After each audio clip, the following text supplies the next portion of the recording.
Да, секако оно што го користам во ВМРО ДПМН и моите знања и вештини од банални работи, од настапи на обуки или презентации до како се прават програми и како се прават проектите, нормално и со внесување на мојата личност како карактер формиран во периодот на граѓанскиот сектор.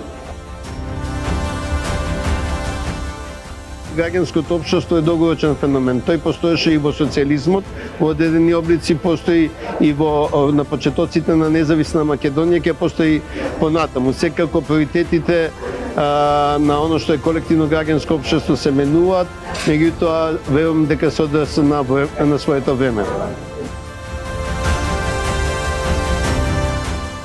Мислам дека во моментот барем на централно ниво тоа е сведено на декор и не се во целост доживува значењето на граѓанскиот сектор и во однос на политиките и во однос на давање услуги.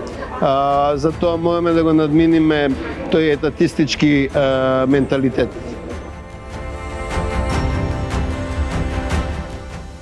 Мора да се градат врски и односи со институциите и со политичките партии, мора да има интеракција, бидејќи на крај големите теми и големите прашања се решаваат во институциите и дел од нив се политички институции. Тоа е прашање на континуитет, тоа е прашање на долгорочност и на градење на добри релации со институциите.